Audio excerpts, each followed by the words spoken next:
طلع البدر علينا من ثنيات الوداع وجب الشكر علينا ما دعا لله داع أيها المبعوث فينا جئت بالأمر المطاع.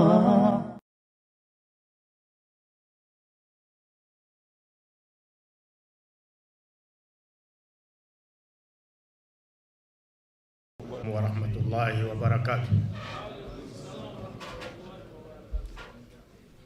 الحمد لله على نعمة الإسلام والصلاة والسلام على محمد الذي جاء على فترة من الرسل لأن لا يكون للناس على الله حجة بعده وعلى آله وأصحابه وعلى جميع الأنبياء والمرسلين وبعد. ربي اشرح لي صدري ويسر لي أمري واحلل عقدة من لساني يفقه قولي. سبحانك لا علم لنا إلا ما علمتنا إنك أنت العليم الحكيم. Chers frères et sœurs en islam, et chers frères et sœurs en Adam, non musulmans s'ils sont parmi nous, j'ai commencé mon intervention en remerciant et louant Allah, le maître de l'univers, pour son plus grand bienfait, celui de nous avoir dirigés sur les chemins de l'islam. L'islam, qui n'est pas seulement la religion qui a été prêchée par le prophète Mohammed, la paix de Dieu soit sur lui, mais qui est une religion qui a été également prêchée par l'ensemble des messagers de Dieu venus avant Mohammed, la paix de Dieu soit sur eux. Le prophète Mohammed nous dit clairement, il dit Nahnu ma'ashir al-anbiya ikhwatul li'allati. Nous, l'ensemble des prophètes de Dieu, nous sommes comme les enfants d'un même père, mais des mères différentes. Et il explique ce langage, il dit, nous sommes comme les enfants d'un même père et des mères différentes. Pourquoi? Dinuna wahid. Notre religion est une. Wa shara'i'una mukhtalifa. Mais nos lois sont différentes sur le plan des formes pour pouvoir s'adapter aux exigences des différentes époques, mais sur le plan des fonds, les lois apportées par les prophètes poursuivaient un seul objectif, celui d'établir une bonne relation entre l'être humain et son créateur sur le plan vertical, et l'être humain et son semblable, son prochain, et la société et la nature qui l'entoure sur le plan horizontal. Donc les prophètes de Dieu n'ont été envoyés que pour prêcher une seule religion. Pourquoi? La raison elle est simple. Dieu est un. La vérité salvatrice est une. Le but de la création de l'être humain est un. Le but de l'envoi des messagers de Dieu est un. La religion prêchée par les prophètes doit également être une. Il n'y a pas plusieurs religions provenant de Dieu. Et si l'on peut parler en termes de variété, comme on l'a toujours dit, il n'y a que deux religions au monde. Imma shakiran wa imma kafura. Ou bien vous êtes avec Dieu, ou alors vous êtes avec Satan. Et la religion de Dieu s'appelle l'islam, c'est-à-dire soumission à sa volonté. C'est-à-dire la religion de Dieu est là pour inviter l'humanité tout entière à se soumettre à la volonté de Dieu, en adorant le Dieu unique sans associé, et en menant une vie vertueuse et fondée sur la volonté de Dieu, sur le plan vertical et horizontal. La seconde religion, c'est celle de Satan, Iblis, qui détourne l'humanité des vouloirs divins. Il n'y a pas une troisième religion. C'est pourquoi Dieu dit dans le Saint-Coran, les êtres humains voudraient-ils choisir une autre religion en dehors de la soumission à la volonté de Dieu, alors que tout ce qui est dans les cieux et sur la terre se soumet à Dieu des gré ou des forces? Et quand vous examinez l'univers, vous verrez que l'univers tout entier est régi par une seule règle, la règle de la soumission. C'est-à-dire l'harmonie règne partout dans l'univers. Et cette harmonie prouve à suffisance que l'auteur de l'univers est un et que toutes les créatures qui sont dans l'univers doivent se soumettre à la volonté de cet auteur de l'univers. Donc il n'y a qu'une seule religion que Dieu a révélée à toute l'humanité, mais que cette religion a connu plusieurs dispensations prophétiques dans l'espace et dans le temps.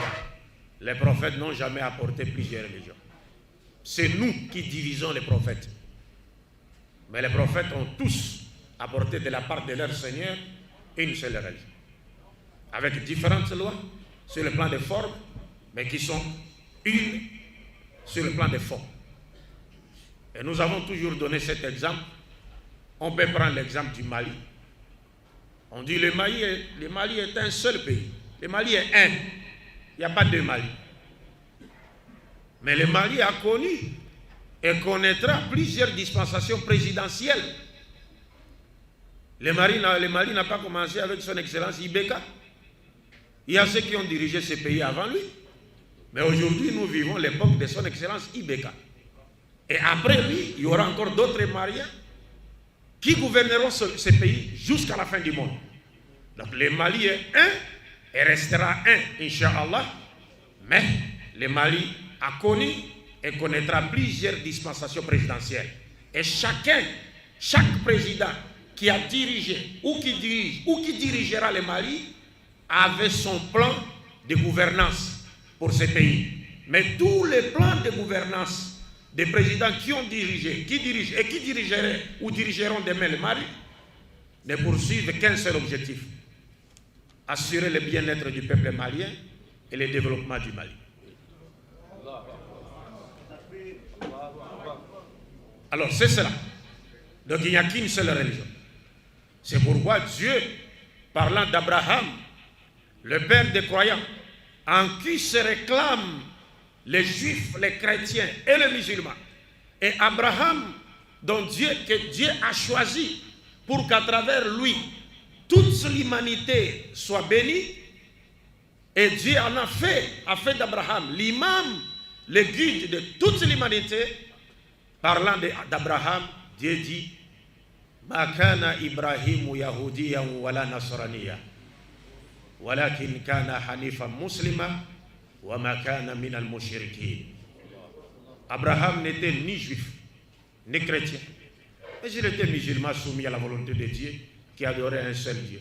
Et il n'était pas du nombre des polythéistes, c'est-à-dire du nombre des gens qui conféraient à Dieu des associés.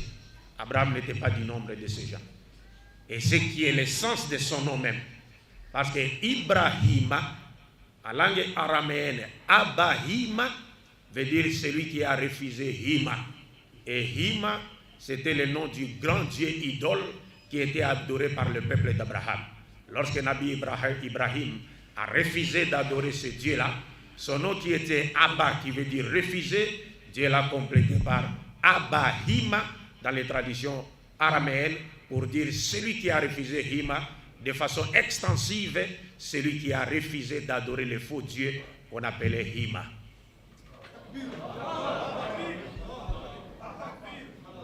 Mais dans la Bible, le nom d'Abraham signifie père d'une multitude de nations.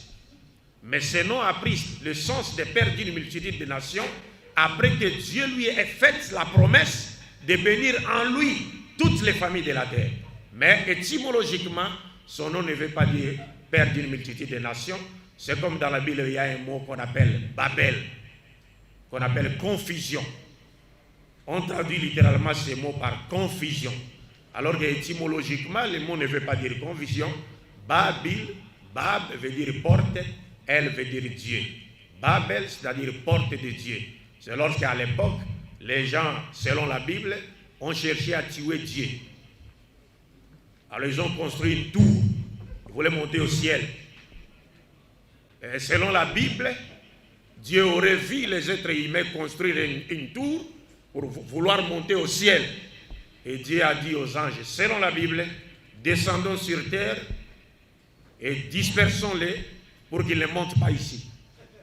Alors que la science éprouve aujourd'hui que vous pouvez construire des immeubles, vous n'arriverez jamais, même au premier ciel. Vous n'arriverez pas.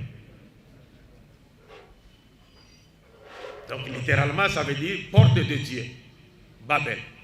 Alors Dieu dit Abraham n'était pas juif. Il n'était pas aussi chrétien. Pourquoi Abraham n'était-il pas juif et chrétien?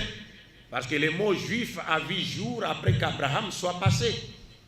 Le mot juif dérive du nom de l'un des arrière-petits-fils d'Abraham.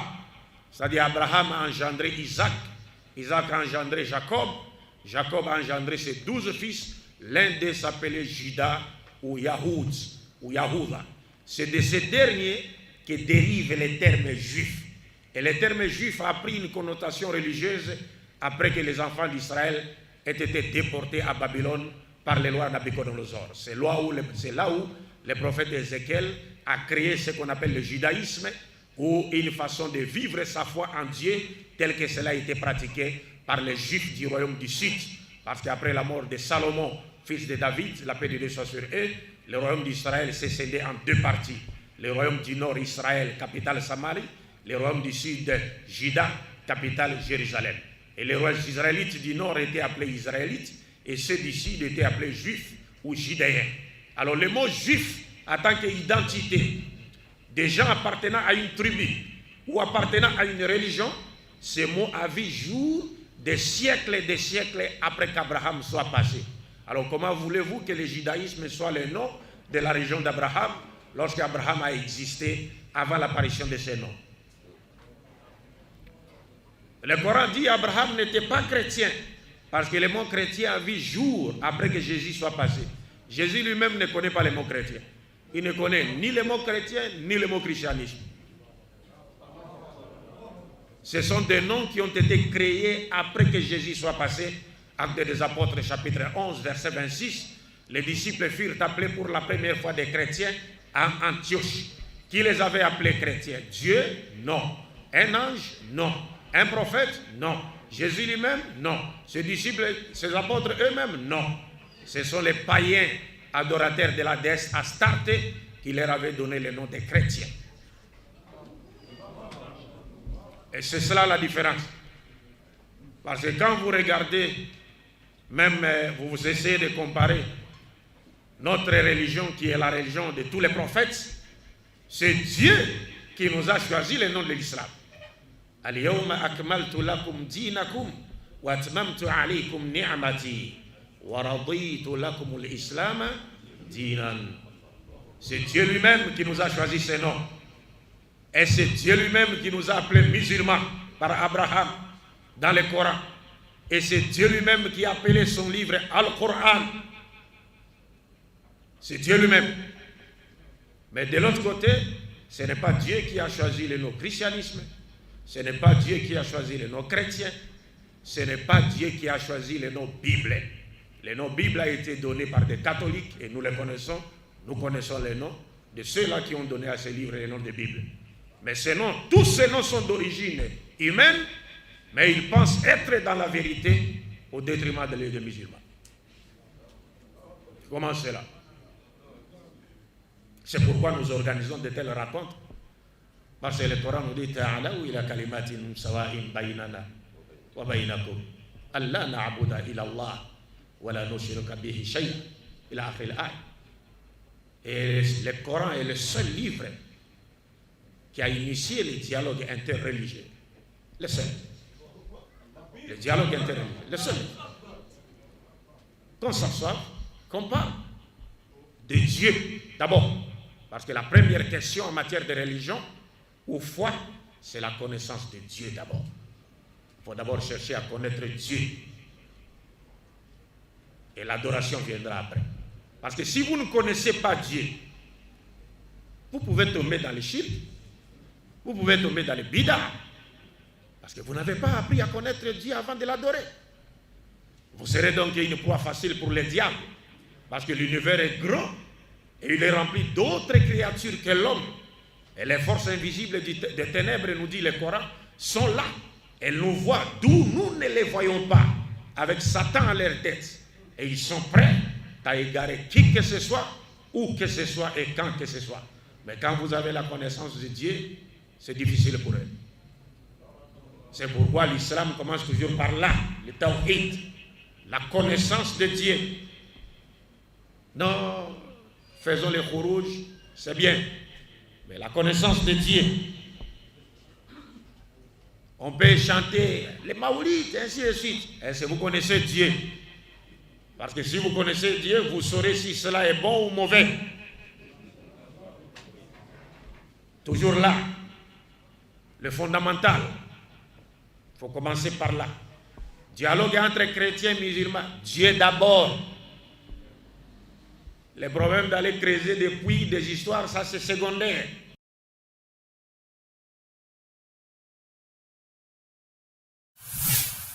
طلع البدر علينا لثنيات الوداع وجب الشكر علينا ما دعا لله داع أيها المبعوث فينا جئت بالأمر المطاع